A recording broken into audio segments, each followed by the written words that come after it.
हैं तो मैं आपसे पूछना चाहता हूं कि अगर इनका जवाब हम ईंट का जवाब पत्थर से दे तो क्या आप हमारी तरफ खड़े रहेंगे? अगर सरकार हमारे ऊपर बुलडोजर चलाएगी तो आप हमारे साथ खड़े रहेंगे? नहीं, बताइए, खड़े रहेंगे? नहीं, इनका देश से जला दो, यही कर रही है ना। रोजगार की बात मुसलमान धर्म पर। मैं हर भारतवासी से पूछना चाहती हूँ, कुछ भी कारण हो, क्या हम अपनी मातृभूमि में आग लगा सकते हैं? क्या हमें लगानी चाहिए? होंगे आपको पत्थर फेंकने हैं, आपको आग लगानी है, आपको हंगामा करना है, या 370 भी हटाया, यहाँ राम मंदिर भी बना, रोजगार होता है। सर, अगर स्वाभिमान से लगाना होगा तो पकौड़ा तल लेंगे, लेकिन ट्रेन नहीं चलाएंगे। हम ट्रेन नहीं चलाएंगे सर, हम ट्रेन कतई नहीं चलाएंगे। भाइयों को राम राम। दोस्तों स्वागत है द भारत डिबेट शो में। दोस्तों आज के डिबेट काफी शानदार होने वाला है, इसलिए आप लोग से अनुरोध है कि डिबेट को अंत तक देखिए। दोस्तों आज के इस डिबेट में मौलाना को ऑडियंस ने अच्छी तरह से धोया है, क्योंकि आज के इस डिबेट में ऑडियंस ने जब मौलाना से सवाल किया तो सवालों के जवाब न देते हुए उल्टे ऑडियंस पे मौलाना ने चिल्लाने लगा। तो इस पे ऑडियंस ने किस तरह से मौलाना को धोया है, सो आप लोग डिबेट को खुद से ही देखिए। चलिए शुरू करते हैं। चाहिए पूरा देश चल रहा, 150 ट्रेन चल के आप दिखा नहीं सकते। बिल्कुल दिखाइएगा, नहीं दिखाइएगा, बिल्कुल दिखाइएगा। अरे बिल्कुल चल रहा है, सुबह से शाम चल रहा है। वो हम भी नहीं आपको नहीं, आपको नहीं दिख रहा। अच्छा ठीक है। अगर आपको इतना ही रोजगार की चर्चा है और करनी है तो जिस दिन अमीर जी बुलाएंगे रोजगार पर, उस दिन रोजगार पर आना। आप देखो, आप हिंदू मुस्लिम पे। अब आगे आता हूँ, इन्होंने क्या बोला आपने? इनका देश ही जला दे। इनका आपका नहीं है क्या? ये कह रहे हैं आपका देश नहीं है, रोजगार की चिंता। इनका देश है, जला दो। जो देश को अपना मानता हो वो जलाएगा क्या? जो देश को अपना मानता हो जलाएगा। मैं जनता से पूछता हूं, आप अपने घर में आग लगाओगे क्या? आप अपने घर में आग लगाओगे क्या? ये क्या बोला आपने? इनका देश है, जला दो। यही कह रही है ना, रोजगार की बात मुसलमान नहीं कर सकता। एक सेकंड शिक्षा की बात आपको मौका दूंगा। जो देखिए इनके नेता कौन है? अरे फिर चिल्लाइए मत, रुकिए। देखिए बहुत ही संजीदा और महत्वपूर्ण विषय है, राष्ट्रीय सुरक्षा के लिए महत्वपूर्ण है, तो सीरियसनेस को समझिए। मैं देश के युवाओं से एक सवाल करना चाहती हूँ अमीश। हम अपने घर में अपने माता पिता के साथ रहते हैं, वो हमारे लिए कभी अच्छे फैसले भी ले लेते हैं क्योंकि वो इंसान है, कभी उनसे गलत फैसले भी हो सकते हैं। तो क्या हम बाहर वालों के भड़काने में आकर अपने घर के पर्दों में आग लगाना, अपने घर की चौखट में आग लगा दें और बाहर वालों को बुला के घर पे पत्थरबाजी करने लगते हैं? सिर्फ इतना सा सवाल है कि अगर हम घर को अपना मानते हैं तो देश को अपना क्यों नहीं मानते? कोई भी कारण हो, दुनिया का कोई भी कारण हो, हम अपनी मातृभूमि को आग कैसे लगा सकते हैं? ये सवाल हमें पूछना है। अरे राजनीति मत करिए भाई, मैं किसी व्यक्ति, किसी संगठन, किसी पार्टी की बात नहीं कर रही हूँ। मैं हर भारतवासी से पूछना चाहती हूँ, कुछ भी कारण हो, क्या हम अपनी मातृभूमि में आग लगा सकते हैं? क्या हमें लगानी चाहिए? क्या हमें आग लगानी चाहिए? क्या हमें अपनी मातृभूमि में पत्थरबाजी करनी चाहिए? अरे करनी चाहिए या नहीं? सब छोड़ दीजिए राजनीति, करनी चाहिए या नहीं? क्या आग लगानी चाहिए या नहीं? आप लगा रहे हैं। अरे चाहिए या नहीं? गलत बोलने में इनकी जबान लरज रही है, कंडेम करने में आपकी जबान लरज रही है। जो इस देश को आग लगाता है वो उसको अपना नहीं मानता। मैं कहता हूँ आवेश, रोष, गुस्सा, नाराजगी सब समझ में आता है। अगर आप अपने घर को नहीं लगा सकते तो आप इस देश को भी नहीं लगा सकते। Number one. जहां तक बात, इन्होंने बार बार ये कह रहे हैं, अगर आपको इतना ही शौक बुलडोजर चलवाने का है तो मंडल कमीशन में मेरे को टाइम मशीन में पीछे लेकर जाइए, योगी जी को मुख्यमंत्री बनाइए, गारंटी देता हूं दब्बे बुलडोजर चलेगा। अब जब नहीं चला उस समय तो इसका यह मतलब नहीं है कि आप गलत चल।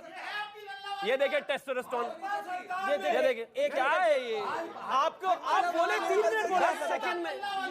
नहीं देखिए, ये तकरीर नहीं है। आप एक सेकंड अनफेयर नहीं कर सकते। अरे भैया पत्थरबाजी की बिरयानी आप पर भी आई थी। नहीं चला तो अब चल रहा है। ये सर मैं बड़ा 370 नहीं हटी थी, अब हट रही है, हट गई। सर देखिए कोई ठीक है सर, इनको प्लीज रोक दीजिए। This is unfair. ये क्या कर रहे हैं? ये क्या डेकोरम है? एक करके। इंपॉर्टेंट बात यह है कि 2014 से इस देश में प्रधानमंत्री नरेंद्र मोदी जी आए हैं, गृह मंत्री अमित शाह जी आए हैं और प्रदेश में योगी जी हैं। सारे डिसीजंस होंगे, आपको पत्थर फेंकने हैं, आपको आग लगानी है, आपको हंगामा करना है। यहाँ 370 भी हटाया, यहाँ राम मंदिर भी बना, यहाँ ज्ञानवापी पर ऑर्डर, सर्वे भी ऑर्डर हुआ, यहाँ पर लोगों के, युवाओं के, बेरोजगारों की बात भी होती है, उनके लिए रोजगार के लिए काम भी होता है, सब काम होंगे। यहाँ सड़कें भी बनेंगी, यहाँ एकता भी होगी, हर चीज पर बात होगी। लेकिन अगर आप चाहो कि आपके हिसाब से होगी तो वो बिल्कुल नहीं होगी। ठीक है, देश के हिसाब से एक प्रोसेस फॉलो करता है देश। सवाल कोई है तो बताइए। एक सेकंड, पीछे कई सारे सवाल आ रहे हैं, अब तो बोलिए क्या सवाल है। मेरा सवाल सर सैयद सर और अंग्रेज साहब से है। जी। आप लोग सर आप कहते हैं कि योगी सरकार जुडिशरी हो गई है, वो तुरंत सजा दे रहा है। सर एक बात बताइए, तो अगर इनको कोई चीज़ गलत लगा, जो भी वो महिला बीजेपी की थी, जो उन्होंने कहा था, जो भी गलत लगा था, क्या ये जुडिशरी को नहीं जा सकते थे? इन्होंने पत्थर क्यों उठाया? ये गलत काम क्यों किए? और सरकार उसको कंट्रोल करने के लिए अगर बुलडोजर चला रही है तो आप मजम्मत करते हैं। तो मैं आपसे पूछना चाहता हूं कि अगर इनका जवाब हम ईंट का जवाब पत्थर से दे तो क्या आप हमारी तरफ खड़े रहेंगे? अगर सरकार हमारे ऊपर बुलडोजर चलाएगी तो आप हमारे साथ खड़े रहेंगे? नहीं बताइए, खड़े रहेंगे? नहीं खड़े रहेंगे तो आप इनके साथ क्यों खड़े होते हैं? नहीं खड़े होंगे तो आप इनके साथ क्यों खड़े होते हैं? हमेशा हर मामले पे आप आ जाते हैं इनकी मजम्मत करने के लिए। आपको छोटी सी बात नहीं समझ में आती है। कार्रवाई होगी अगर आप पत्थरबाजी करेंगे, लेकिन अगर आपके साथ जुल्म और एक करके अगर आपके साथ सुनिए, अगर पत्थर आपने चलाया और उसकी सजा आपके वालिद को दी जाएगी और आपके वालिद का घर गिराया जाएगा, आपकी मां का घर गिराया जाएगा, आपकी बहन को प्रताड़ित करा जाएगा, तो हम उसकी मजम्मत करेंगे। अरे उसी का घर गिराया है, मां का घर नहीं गिराया। आपको जान गए, ये हमारे देश का संविधान है।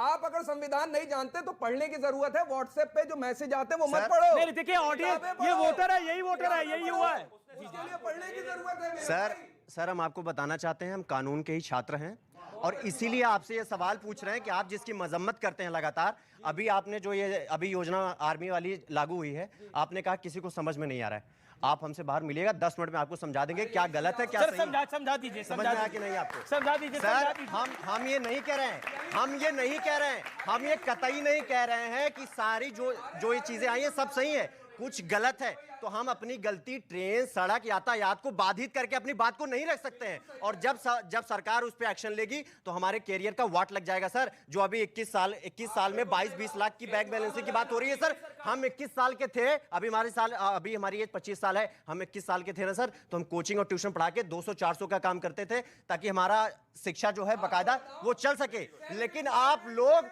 हमेशा इनके पक्ष में आके खड़े हो जाएंगे, आपको वो टोपी दिखाई देने लगती है सर। प्रॉब्लम आपकी ये है, आप लोग महीने के 25 वो भी बोल रहे हैं, उनको सुन लो पहले। की दुकान लगाओगे, सुन लो। पकौड़ा तलना रोजगार होता है सर। अगर स्वाभिमान से लगाना होगा तो पकौड़ा तल लेंगे, लेकिन ट्रेन नहीं चलाएंगे हम ट्रेन नहीं चलाएंगे सर, हम ट्रेन कतई नहीं चलाएंगे इसको। आप अगर पकौड़ा तलने की बात करेंगे, हमारे प्रधानमंत्री ने चाय बेचा था, हम पकौड़ा तल लेंगे, लेकिन हम ट्रेन नहीं चलाएंगे, हम ट्रेन नहीं चलाएंगे किसी भी कीमत पर। हम ट्रेन नहीं चलाएंगे, पत्थर नहीं चलाएंगे, ये कहना है। अगर कुछ गलत लगेगा तो वो उसका आंदोलन कर लेंगे, लेकिन पत्थर नहीं चलाएंगे, ट्रेन नहीं चलाएंगे। और ट्रेन चलाने को जो लोग सेलिब्रेट कर रहे हैं वो बात सुन ले, इस देश के अंदर ये देश संविधान से चलता है और ये देश जलाने से नहीं चलता, ये बात सही है। और अगर किसी को तकलीफ है, और लोग बहुत सवाल पूछ रहे हैं, आज की ये चर्चा बड़ी जरूरी है क्योंकि इस देश में सवाल पूछा जा रहा है कि 21 साल बाद वो बच्चा क्या करेगा, वो जब निकल जाएगा, वो 17.5 साल के बाद, 3 साल के बाद, 4 साल के बाद क्या करेगा। एक बात बताइए, 42 साल की उम्र में एक जवान रिटायर हो जाता है, वो उसके बाद क्या करता है? क्या 21 साल का लड़का जो रिटायर नहीं होगा, जो वहां से सर्टिफिकेट लेके निकलेगा, क्या उसके पास फुल टाइम सर्विस की अपॉर्चुनिटी नहीं है? जवाब है हाँ है।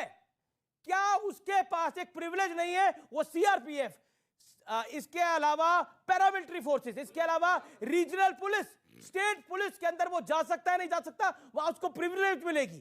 क्या ये सही है कि नहीं है?